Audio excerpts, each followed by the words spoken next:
and Painter Servant combo in his deck. Cool. Cool deck. His deck is really cool. He has Chalice of the Void in his deck, which is a really powerful card. He has Force of Will. He has like Daze. He has Jace the Mind Sculptor. Blue Elemental Blast, Spell Pierce, Pithing Needle. Huh. So this is almost a blue Painter Servant deck. Yeah, I mean it is. Yeah. It's a blue Painter Servant deck. It is. And It's he's a lot of. It's got a Trinket Mage package, like a really diverse one. All right. and he's playing against Michael Riley, who is playing Maverick.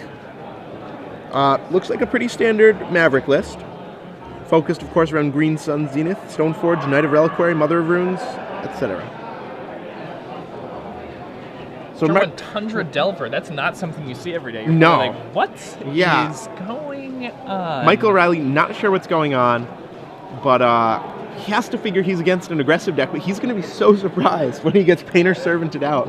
Yeah. Michael leads with Trop, Mox Diamond.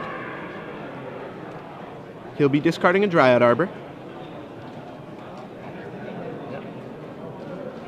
Natural Order not in his sideboard, though. And he'll play a Scavenging Ooze. Scavenging Ooze, similar to the dog I have now.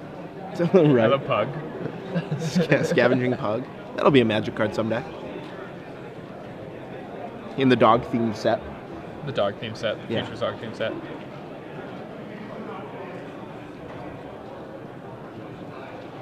A Daze Ooh. counters that, and no flip on that Delver on turn 1.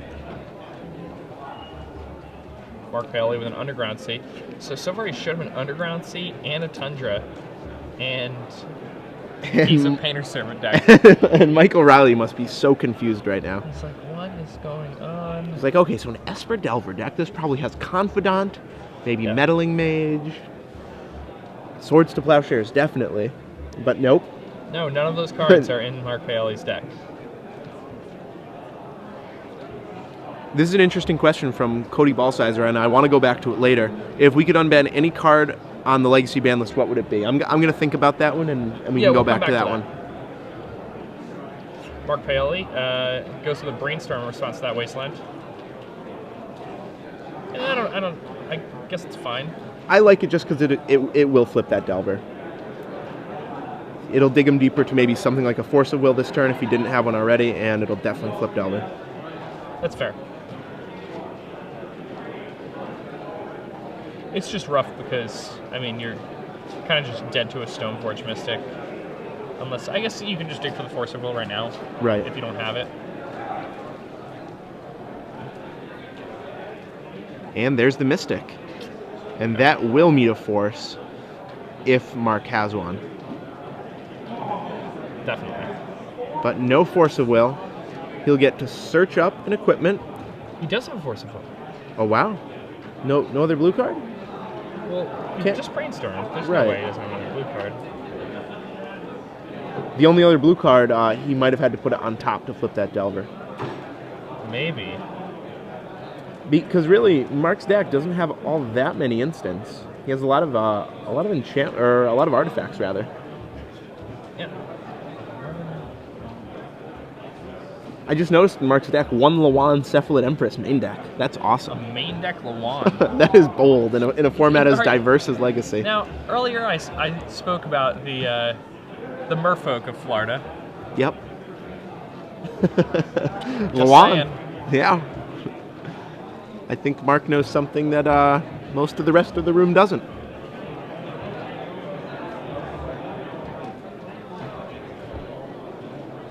Okay. Now, Insectile Aberration. Jeff Goldblum himself. Ooh. Gonna buzz on over into the red zone. Mike Riley dropping to 16 from this attack.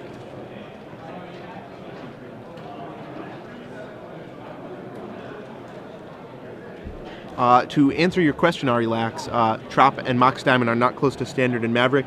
No, you're right, but he has one Mox Diamond and he has two Tropical Island. He has a little bit of a blue package. Yeah, he's got like pretty one small. War Monk and Yeah. one Trigon Predator. But that's about it. Yeah, and like the War Monk's really good against rug decks. Right. This is kind of the Maverick deck that I'm sure if people are playing it today, like Lou Laskin.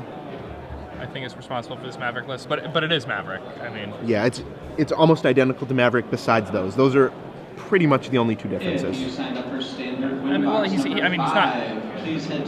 punishing Right, firing. right. He's not punishing firing. Maverick's a little bit of a misnomer. Yeah, it's really not just the green-white deck with blue. It's the green-white Maverick deck with blue splash.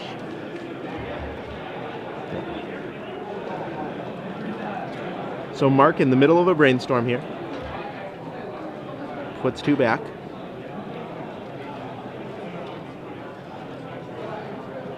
And it looks like he's thinking about Force of Willing that Noble Hierarch.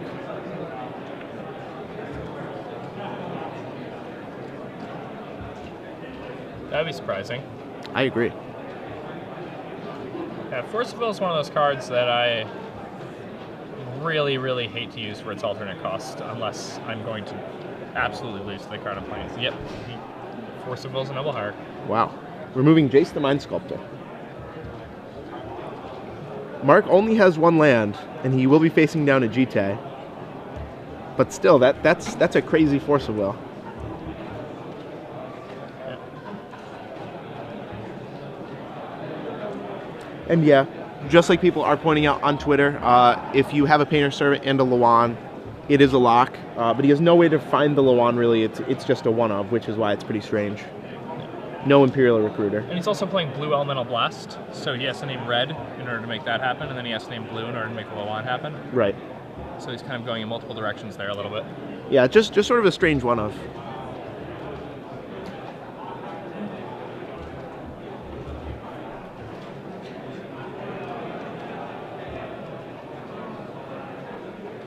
And Michael will pass the turn. He'll be flashing in that GT on end step, of course. Yeah, and then suddenly the Delver, not really relevant at all. Yeah, take that Delver to Frown Town. That guy will go right to the graveyard. Fly swatted out. It is hard to swat a fly with a Numazawa's Jete, but somehow it always happens. I think they skewer the fly is really what happens. That GT is really skinny. Through a bug. Yeah, It's it's really impressive. Well, for a bug to have 3 power, that means it's 3 times as strong as a human. So probably a pretty big bug. That's like a gigantic, like perhaps an insectile aberration even. Yeah. All right, and Michael, gonna take a hit for 3 in the air there from insectile aberration. Yeah, I feel like if Mark didn't Force of Will that Noble Hierarch, he would be in far better position right here, because what does that Hierarch really do? If you go out the front doors, take a right. And now the jig is up. Mark casts a Grindstone. Of the hall, take a quick left. You're going to hit this Java zone. Now Mark is Michael's just like thoroughly confused. Mark, To the left, down. yeah, look at him. He's deep in the tank. He's like, whoa, okay, that's fine. So there are definitely some places to grab some food. Java he's zone's like, gonna be open he's until just 8, like, and the sure. He's like, I don't know if I should be happy about that or not. So GTA flashes in, Michael untaps and draws.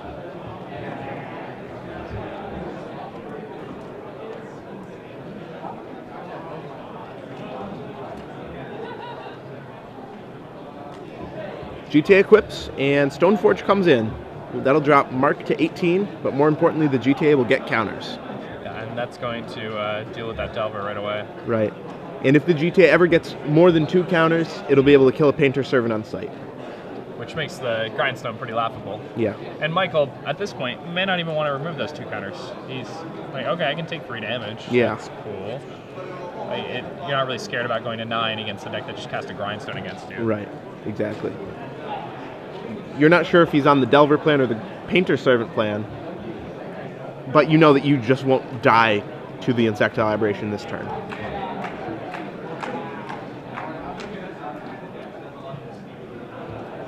Players from the first draft open.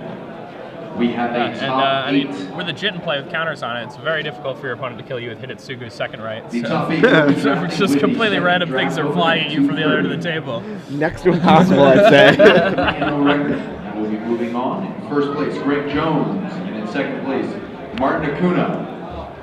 Michael might feel a little bit like he's playing like a Momir Vig variant. So it just taps mana, just a random card on top of the table that casting costs. Well, it'll look really strange if a Lawan comes into play. Alexander Klein. In 5th place, Brett Farrell. In 6th place, Joseph Crosby. In 7th place, Dylan Fay.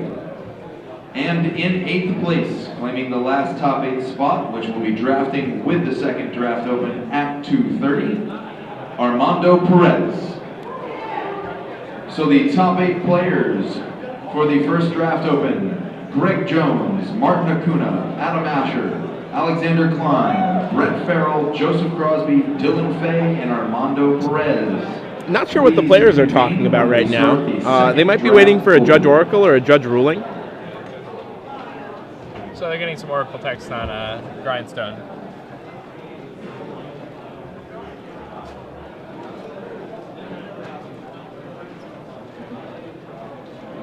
You might have heard in the background there, the top 8 of the draft open was just announced. Joseph Crosby in the top 8, Atlanta player. Very good, just doesn't really play that much. Nice to see him making a little bit of a return. Tormod's Crypt enters play. Game 1 Tormod's Crypt. Michael gets even more confused. Michael's mind being blown over and over and over again.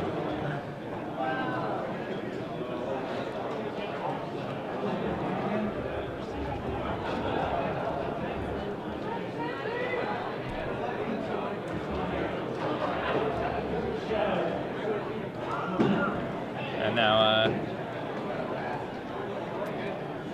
Michael Riley now has enough counters on this Jitte that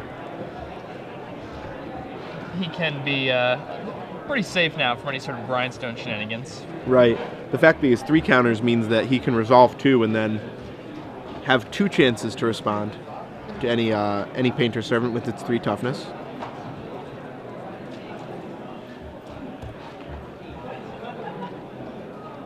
So Michael Riley won the Legacy Championships at in Indy, right?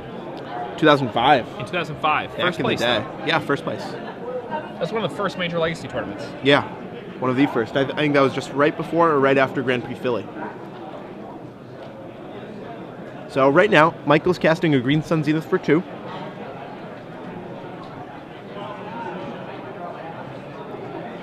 And in response, he'll be Grindstoned. Mark will try and hit his target. Fortunately, can't see what he hit. No, But not the card he was looking for, it doesn't look like. well, he can search for anything of the casting cost that he... Right.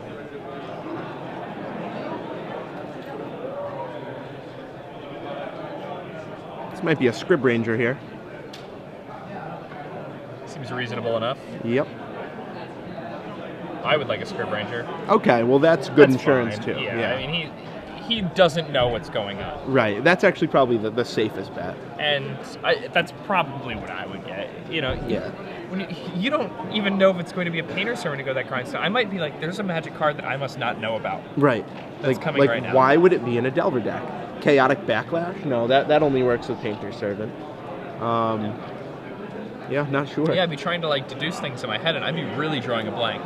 I'd be thinking that Mark was playing some card that I had like just never seen before, or completely forgotten about. Right. I mean, look at his board. He has Tundra, Tundra, Volcanic, Underground in the Graveyard, Tormod's Crypt, Grindstone, Insectile Aberration. And a UC in hand. Right. And he's already forced to remove a Jace. To counter a Noble Hierarch.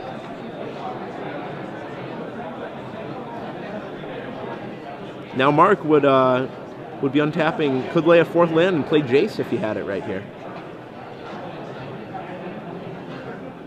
That'd be pretty good. Jace the Mind Sculpt is a really powerful spell. It's better than all. Number 1. Please head to the red I was actually talking to Zach yesterday, and I said that I've actually taken Jace over Ancestral Recall when cube drafting. Yeah. Got a lot of flack for that one, but stand by it. Yeah, I mean, after thinking about it, I've never had to face that pick myself, but after thinking about it, I think it's pretty close. I, One card wins the game on its own. One card is a concentrate. Really efficiently costed, but still just a concentrate. I mean, if you're already a blue deck, you definitely take Jace. If you're not necessarily, you take Recall, right? Yeah, makes sense. Makes sense to me. If you have Icecrown Scepter, you take Recall.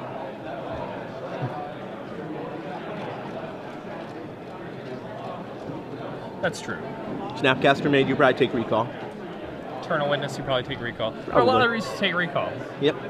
But if you don't have any of those reasons, Jace just wins by itself. What if you have Black Lotus? I think you take Jace. Jace. Yeah. So, Mark just attacked with Delver of Secrets, and the GTA shot it out of the sky.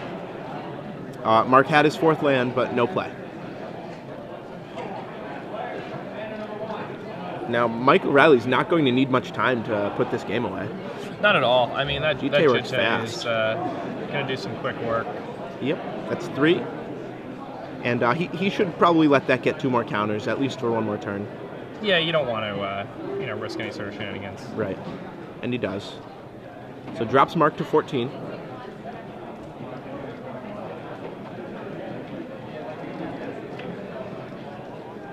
Funny, the Legacy Championships that Michael Riley won in 2005 actually had Zvi Moshowitz in the top 8. Also, Really? Kyle Bogomis, who Wow. had not done anything before that. He was probably some sort of young, doe-eyed child in 2005. Well, was. Is. So, end of turn, Mark will crack his fetch. Go grab maybe some other kind of crazy dual land. We'll see. Maybe he'll get his Trop.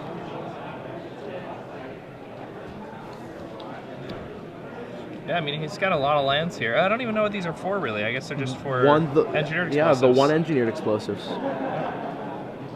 I think I'd want at least 1 basic island in my deck.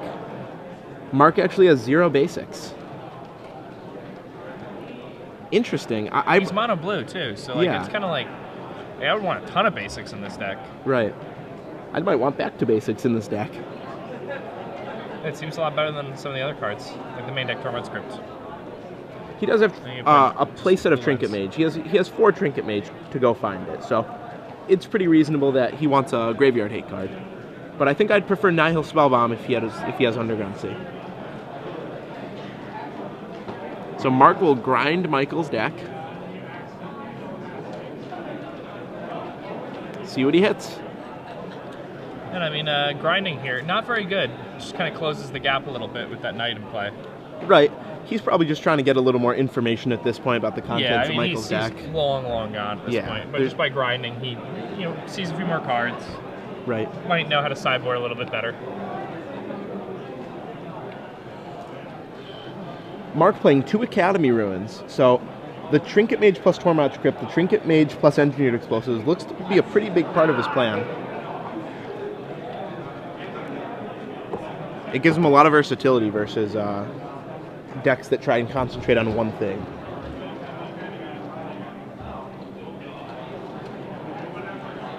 So Kazali Pride Mage will destroy the Tormod's Crypt.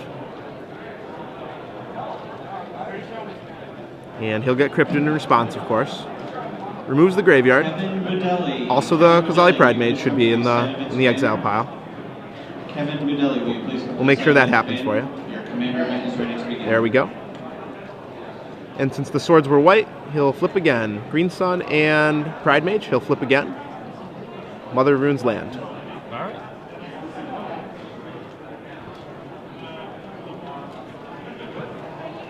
So it looks like Mark will get 1 more turn here. Engineered Explosives would be a pretty sweet draw.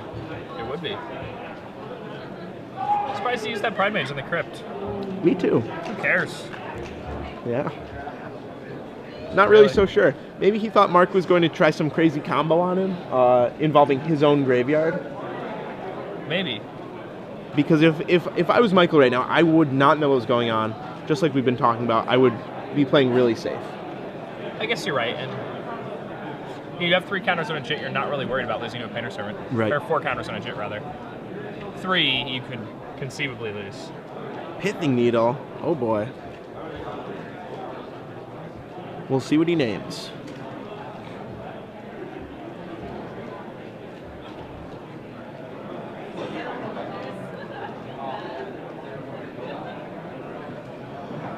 So GTA will gain 8 life in response, bring Michael up to 14, and Mark will name GTA. And does Mark have a painter servant now? I'm not sure. If he does, he might be able to steal this game away from Michael. He does. Oh my god, a painter servant. Now the Kozali Pride Mage on Tormod's Crypt looks so foolish.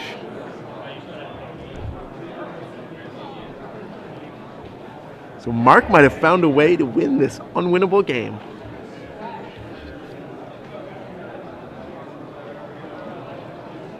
Michael untaps and will need some help from the top of his deck.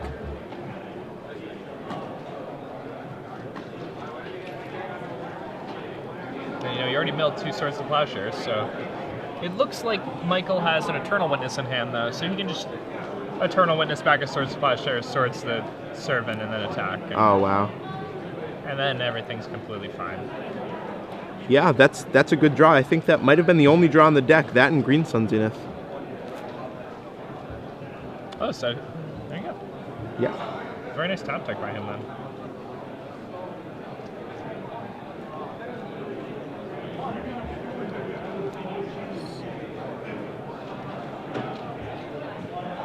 That Knight of the Reliquary is now a 3/3. Eternal Witness here. Going to go ahead and return a Sword Splashers. He's going to Swords that Painter Servant. Yep. Bring Mark up to 14, but Mark will take 4 this turn.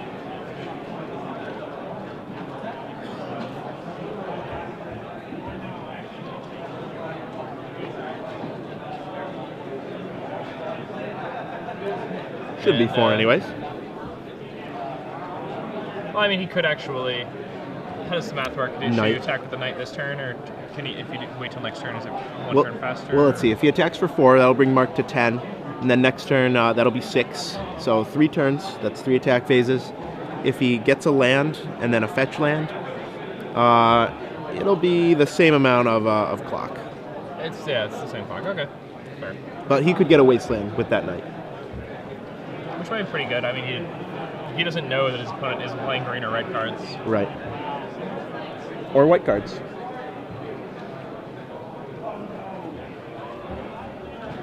But the Knight will turn sideways, it looks like.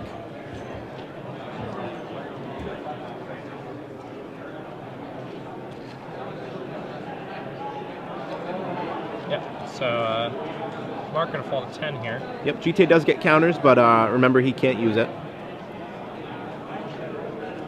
So Mark needs to draw another Painter Servant right here. Jace would be good too. Jace would be pretty good. He's thinking. I mean, it's his last card. He's probably just got to play it. Yep, he can survive 1 more attack. It's just a wasteland. But now that that's a land, he gives him that gives him a little redraw option. He will be able to draw a Painter Servant now. Yeah. We'll see if Michael cuts that option away from him by searching up a wasteland. And he draws Green Sun Zenith, which completely cuts that avenue out. Sort of Fire and Ice Green Sun Zenith, Michael's hand. Does the sword just kill him? Yeah, the sword is actually exactly lethal. Yeah, so you probably just kill your opponent. Yeah, that seems reasonable. Yep, that was the one draw in Michael's deck that kills the opponent this turn, so we won't even get to sweat the top of Mark's library. Yeah. Michael Riley, live top of his deck here at the end of this game.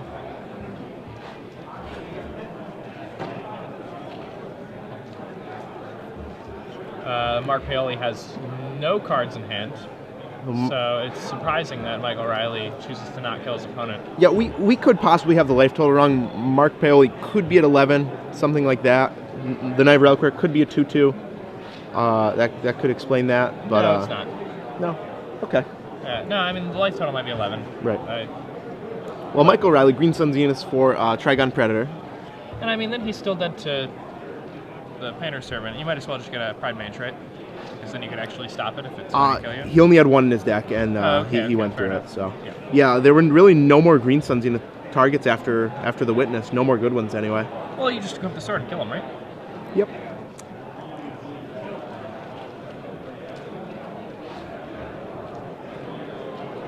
All right. So. So I believe if Michael Riley uses his Knight of the Reliquary to get a Wasteland, that would cut Mark off of any outs he might have. Seems reasonable. Yep.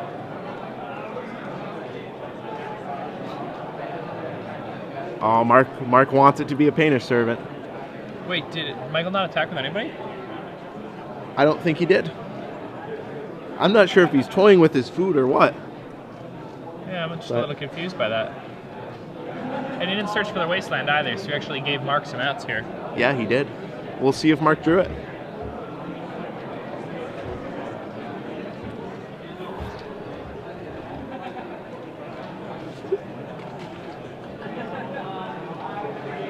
Mark tapping 2 mana. This might be it.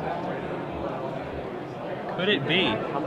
A Painter Servant off the top here.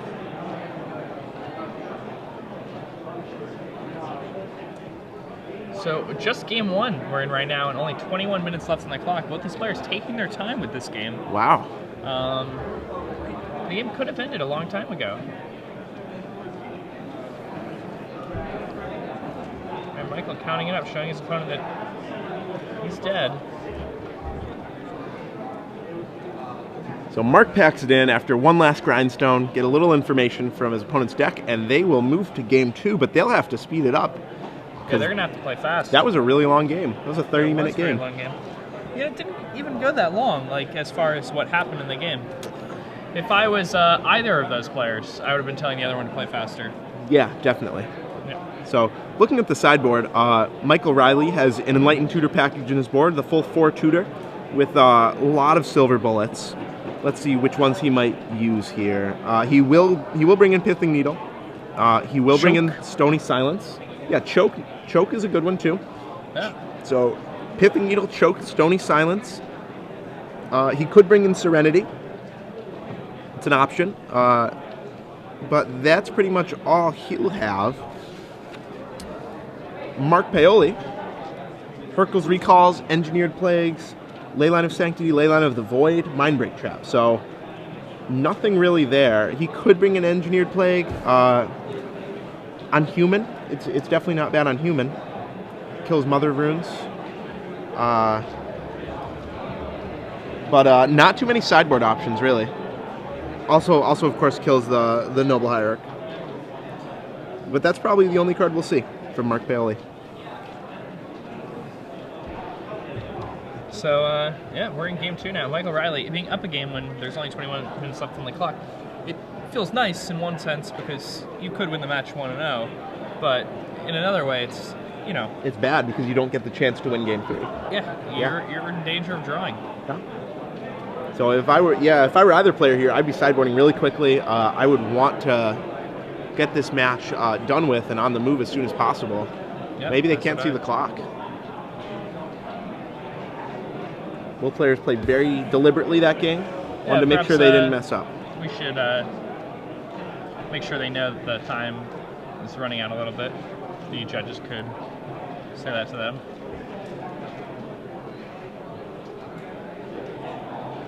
Yeah, that was an interesting game to say the least. It was. I think a big advantage that Mark had that game is his opponent had no idea what he was going for. Very true. He blew that Kozali Pride Mage on the Tormod script when he had no real reason to. And almost lost in the game. Had he not top decked his way out of it, it was really close. But then again, had Mark not just Force of Will the Noble Hierarch. Yeah, he would have had a Jace. Yeah, and an extra Force of Will. Yeah, that Force of Will could have protected his combo to win in the game. That Jace would have just won the game completely by itself. Yeah. Like, the Jace actually just would have won the game by itself. Right. That game that we just watched was one of those games where a player who casts Jace automatically wins against the other player. Yeah, he would have had to find the right window to resolve it, but especially backed up by Force of Will, yeah. which would have still been in his hand. definitely. The Noble Hierarch, not really the type of card you're looking to force of will. Yeah, maybe turn 1, there could be an argument made for it, you know, if you have a particularly slow hand. But, or if you have a good read, yeah, you know, sure. But turn 3 Noble Hierarch after the Stoneforge had already resolved. It's not going to do that much at that point in the game.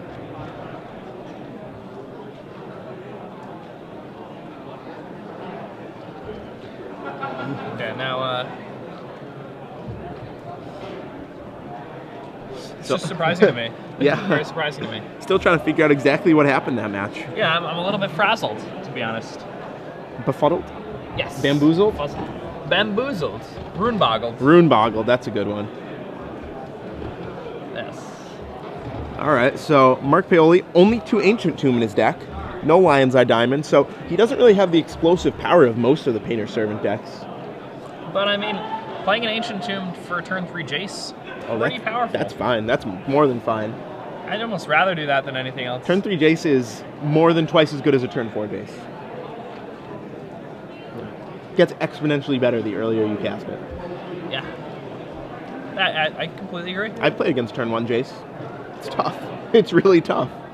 I cast a turn 1 Jace and won that game. Did you? I did. How about that? Was it close? No. It was actually really sad because I opened my hand, had the turn 1 Jace against my friend in a cube draft, and then he mulliganed a 5.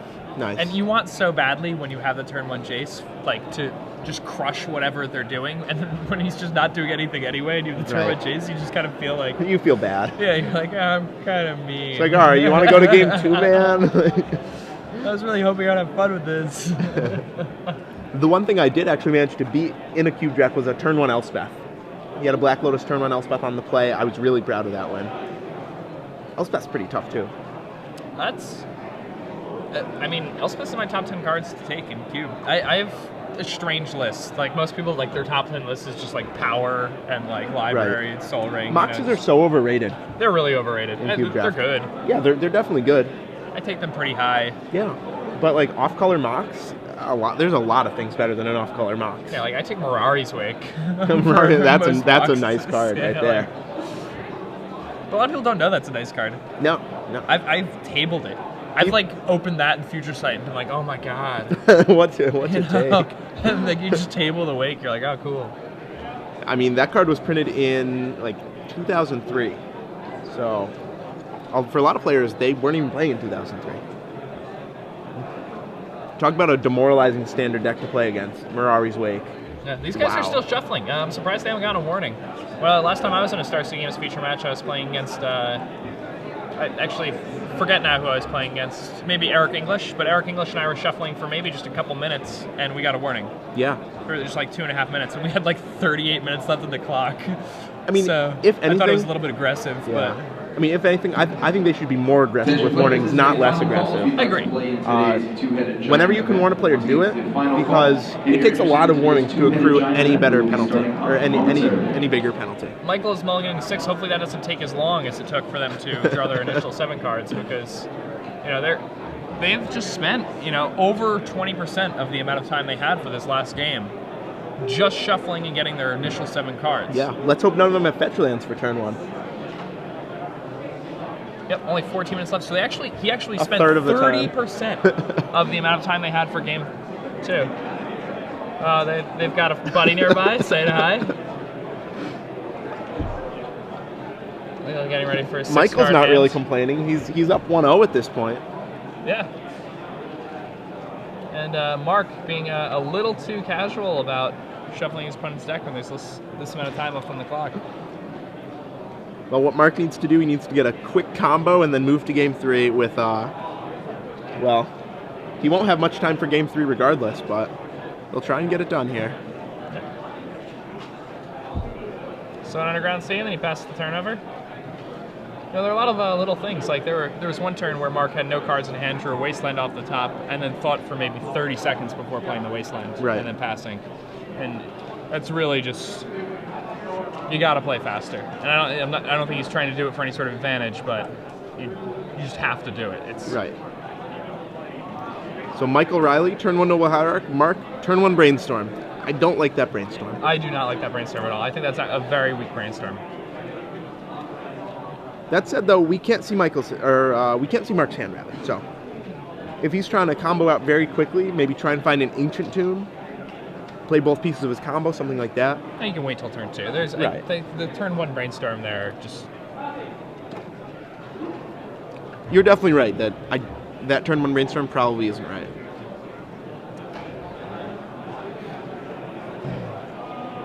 correction. Twitter was asking who take that. Saying it took a while to shuffle. It was 9 minutes to shuffle for this game. Wow. So Noble Hierarch was dazed. Mark untaps, plays that same underground and a Sensei's top. Another land for Michael Riley. He's going to crack this Misty Rainforest, bring himself to 18 here, grabbing a Tropical Island. Yep. Only playing 1 Tropical Island. That blue is kind of a soft splash for him.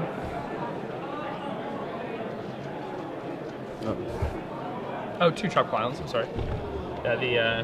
He has Rock Swarm Monk, which is very strong against these Rug Delver decks right now. Yeah. Almost An excellent unbeatable card. if it connects. Yep. So Silhana Ledgewalker is the turn 2 play. Probably not a card that Mark expected to play against. Not at all. I mean, if you thought Invisible Stalker was good, this card's slightly worse, but it's still good. It's a green Invisible Stalker. Green Invisible Stalker. How is a blue creature better than a green creature? Answer me that. A blue creature is better than a green creature because It pitches to Force of Will. 4 years have passed. Right. Okay. Fair. Creatures have got much better. Yep. True. So Mark upkeep tops and plays a Tundra. Invisible Stalker was actually a mean trick by Wizards to make my life significantly less good. You and me both. Not a fan of that card. Not a very interactive card. No.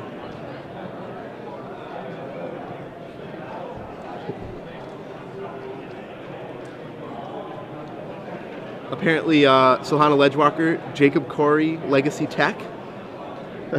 Self-proclaimed, Very nice. anyway. So Ledgewalker gets in for 1. And Now, Mike, for those of you who don't know the text on that card, it is a 1/1 with hexproof, Yep. essentially. Didn't have that name back in the day, but that cannot be blocked except by creatures with flying. right. Or walls? Can it be blocked by defenders? Reach and flying, I want to say. Reach and flying? Let's make Okay. sure. So, I mean, it's been a while. Yeah. It's not like I've played that card I played the card in Limited a long time ago and hardly ever played it. nope, only creatures with flying. So creatures with reach cannot block it. Right. That often comes up in Legacy. Creatures with reach. One of the strongest natural abilities in Magic. Cloud Thresher will not be getting in the way of Silhana Ledgewalker in this Yeah. match. So, Mark puts his cards back for his top at end of turn. And interesting that Michael Riley does not wasteland him. That's really surprising to me. I like a wasteland there. Like you already have the 2 mana in play to equip the Ledgewalker the next turn. Right, you have all the mana you need. Oh, but I mean now it looks pretty good that he didn't waste him. Right. He definitely wants to waste that Ruins instead. So Mark says go. And end of turn wasteland, no reason to do that because You might as well just wait till Yeah. your next turn. It's going to be untapped anyway. exactly, it doesn't cost any mana to use. So it's a pretty easy problem, or it's a pretty common problem. A lot of people gut shot at the end of turn. Yeah, I mean, you never know when you're going to draw, Something that makes that wrong. something that makes it wrong. Yeah. Give yourself an opportunity to just have a little more information to make your plays with. So Michael Riley fetch land, equip GT. Yep. And attack. This is going to start going to town. Yeah, what Mark really needs here is his 1 engineered explosives. We haven't seen any trinket mages this match. No, and he's playing full 4 copies of it too. Yeah, he would love that card next turn. Michael Riley attacking for 1. Going to put Mark down to 18. Yep. 2 Jitte counters though.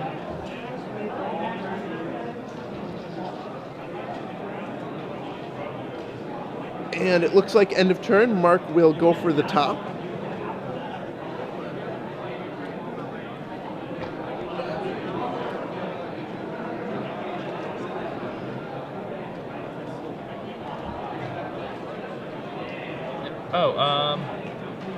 Hercule's Recall. Oh, so the Jitte not getting counters. Mark Paoli casting a Hercule's Recall. to bounce. Huh. I'm surprised Hercule's Recall comes in here. Yeah, I didn't expect to see it, but that looked pretty good, didn't it? That wasted 4 mana from his opponent, 2 entire turns. It's good in this case. Yeah, I mean, it's really surprising. Not really, you don't really expect somebody to be on the Jitte plan when they're against these combo decks. You know, Right. especially like going 1-1 into Jitte is not the kind of clock you're looking for to beat. It's a really great way to pick up some really You know, awesome I could beat either of these draws with A standard deck with most David of my Sharp. draft decks. David With most Sharp of my draft decks, yeah. I don't know about Jitte. I don't think you could beat a Jitte. Oh, yeah, I guess not the Jitte. But if, but if you got Jitte would have beaten any draft deck I'd ever drafted. So Michael Riley going to finish his turn with a fetch and an Enlightened Tutor, or this is the end of Mark's turn. My apologies. Yeah, now this Enlightened Tutor, it's got a ton of different things that it can target here. Yeah, I could get a Pithing Needle, a Choke, a Stony Silence, a Serenity. Choke seems pretty good. I might just grab the Choke, Seems pretty reasonable. especially when you're up a game and there's 9 minutes left on the clock and everything's kind of up in the air. Choke seems like a pretty good one. Stony Silence wouldn't be bad either. Stops No, that not at top all. cold. I believe it And stops also- the land too. I forget exactly how it's worded. Yeah, it's actually. I think it does. And he grabs Stony Silence, exactly. Yep. The land will not be able to be activated. Stony Silence is the name of a screenplay I'm working on where Woody Harrelson gets stuck in the silent film era. Oh, wasn't that called The Artist? No.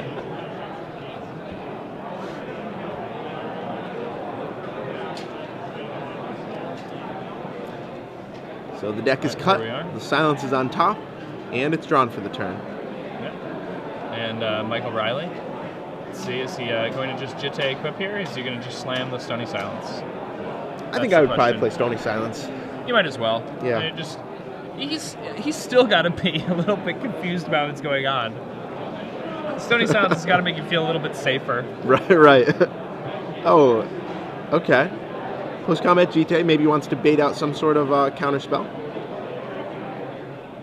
Doesn't really work when your opponent knows about the Stony Silence, though. No, the baiting is not very good when your opponent knows. So, like after you've used a tutor, Now that's you sort want to of bait prior to that. yeah, that's sort of just playing into the days that Mark Paoli definitely has in his deck.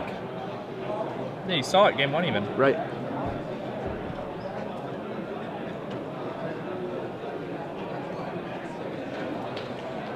Maybe he just wants to equip the Jitte post-combat for some reason. Could be. I think we'll see a Stony Silence here, though. Will it be dazed? Mark Paoli hopes so. He certainly does. Interesting that Jitte does not work with Stony Silence in play. Does not do anything. So probably not very good to cast the Jitte there. We'll see if Mark can punish him for it.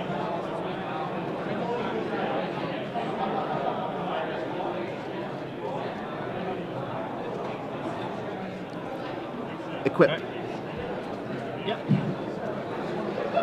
He equips, but interestingly, he will not be able to activate that Jitte's abilities after he casts his Stony Silence. I'm just trying to figure out why he didn't do that pre-combat. pre-combat, right? Yeah, because then you get Jitte counters as opposed to not getting them. So Mark Paoli will spin his top, try and find something to end this onslaught. Or at least try and even the matchup.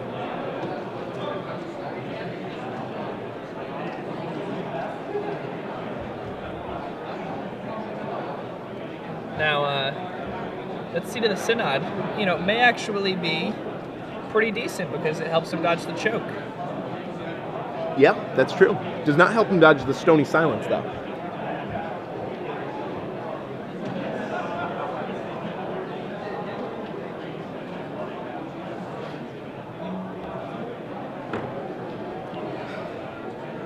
So Mark adds a Tundra to his real estate.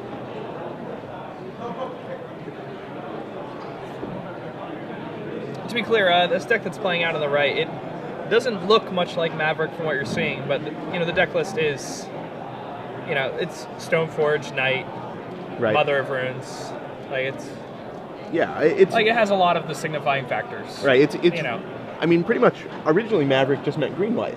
yes. And then it sort of got bastardized to include the red for punishing fire, But really, Maverick can just be green-white with any other color. Yeah. I mean, it's not like he's not a bad dog. He's not casting Jace. He's not casting Vidilli Click. Right. So the GTA again gets Hercules Oh, recalled. another Hercules recall from Mark Paoli. So he sided in multiple Hercules recalls here. Pretty surprising to me. Yeah. Especially when the Stoneforge Mystic can just pop it right back into play for 2 mana. Maybe even that same turn.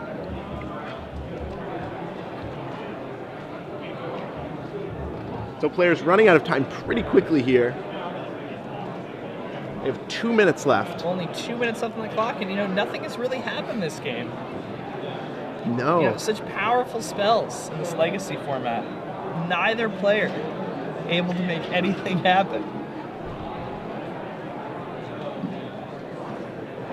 Two-headed giant. Absolute seal stalemate here, competitors. game 2. Seating for the construction portion of your event has now been posted on the Garrick banner in bright blue paper. The Delver of Secrets for Mark. Once again, two-headed giant sealed competitors seating for Alright, deck construction. and Academy Ruins? Academy Ruins. That can ensure that his Delver will not flip. On the left He side wants of it the to. Very true. Yeah. And end of turn, Enlightened Tutor from Michael Riley. Casting an Enlightened Tutor and then not casting the spell you get with Enlightened Tutor is just pure card disadvantage. Not a practice you want to be doing. We've spoke about this a lot yesterday. Zach and I are free card opportunists. Right. And, doing that, you haphazardly turn your opponent into a free card opportunist, even if he isn't one by choice. Which I don't think Mark Paoli is one by choice. Perhaps not. I think he just wants to win the game with Painter Servant Grindstone. Yeah, Doesn't really matter how many cards his opponent has on him, you can just grind him out. very true.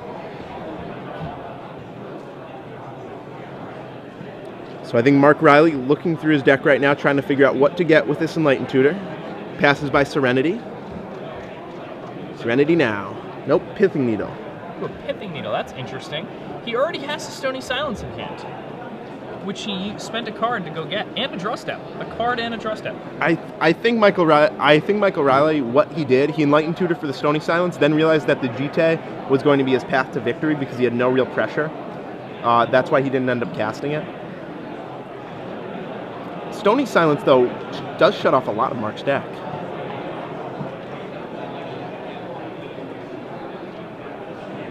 All right, so, last turn, I would have much rather he used his mana more efficiently and equipped that GTA last turn, and then even if he had wanted to Enlightened Tutor, he could have done it during his upkeep. That seems like it would have been a tight play there. Yep. Maybe a better use of the mana. All right, and we're now in turn 0. Active player finished the turn and The Ledgewalker picks up the GTA, and if you're Michael Riley here, you drop Pithing Needle, you drop Stony Silence, and just make sure you can't lose. Yeah, he's up a game. Right. You play the Stony Silence. Yeah, as long as you don't lose the game, you win the match. Right. Exactly.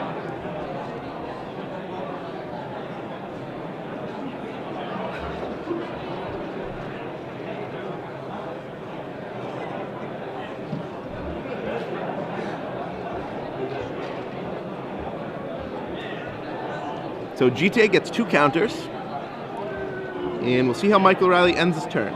Pithing Needle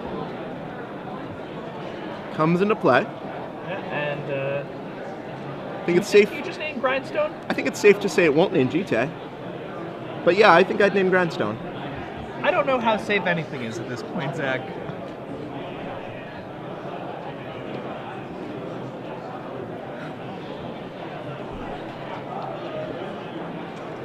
And yeah, Michael Riley has spent 12 mana activating and playing GTA this game. And this is the first time it's gotten counters. Yeah, Hercules Recall.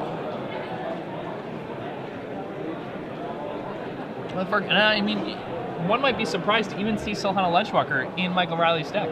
But Michael Riley hasn't really had an opportunity to draw any threats this game because he's been Enlightened Tutoring for spells that he does not want to cast. Right.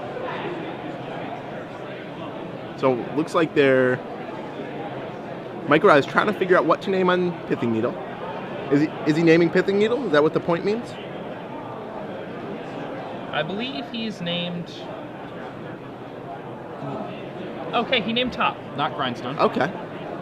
See, at this point, Michael Riley, I think I would have named top because the only way that he can lose the match is by getting grinded out. It's the only way. I definitely would have named grindstone. I also would have cast Stony Silence, though. Sure. With no time left on the clock? Seems reasonable. So we are on turn 1. Mark Paoli activates his fetch land. He'll get to see a new set of cards from his top, or he won't because that's what was named by the needle. Actually, what will happen.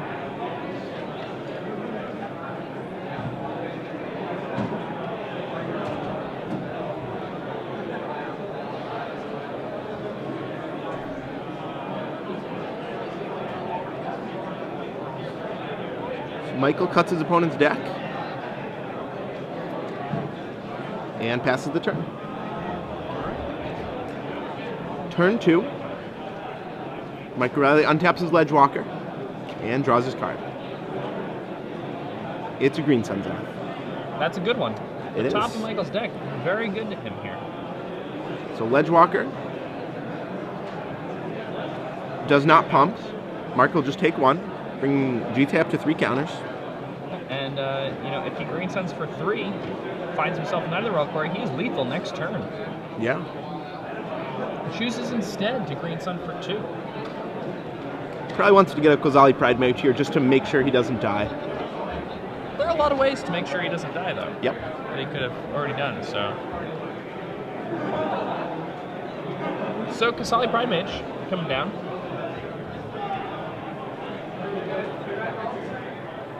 Also, it probably would have been good to get the Kasali Pride Mage before combat so that you get the Exalted trigger. Yep. The Exalted triggers are nice, just an extra point of damage. Right. Probably won't matter this game.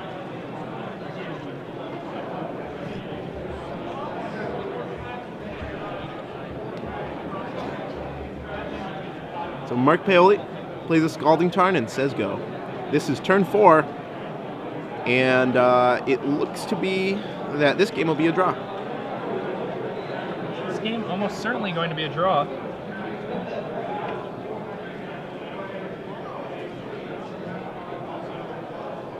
GT up to 5. Michael choosing not to use any of those GT counters aggressively. At this point, he's just going to win by a draw. He's going to go ahead and cast the Stony Silence now, without using those GT counters first. He knows his life total doesn't matter at this point. Just needs to make sure he doesn't die. But actually, even if he was Grindstone, he wouldn't have a draw phase because turn 6 doesn't exist. Very true. Either way, Michael Riley wins the match 1-0. Yeah. Congratulations, he moves to 3-0. Yeah, 4-0 actually. 4-0, wow. Yeah. So he's almost top-aided. This is a 7-round tournament, right? 8 rounds. Just barely 8 rounds, I think. Okay. All right.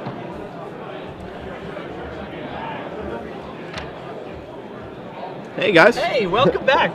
I'm Jacob Van Lunen, joined by Zach Hall, and we're about to bring you guys coverage of round 5 here at the Star City Games Legacy Open. We just watched a really interesting mono blue Painter Servant deck face off against a Maverick variant. It's not the normal Maverick deck Maverick you're used with to blue, seeing. pretty much. Yeah. No punishing fires with blue. So we're going to take a really quick break. We'll be right back with more coverage here at the Legacy Open. See you soon. See you soon. Congratulations. You know, we did a nice after round 1 interview, and then we get the nice after finals interview. Almost like we knew it was coming. David Sharpman, ladies and gentlemen, champion. So, your semifinals match was not a good matchup for you. No, not at all. That's according to everyone else, that's the worst matchup. I'm pretty sure it's humans.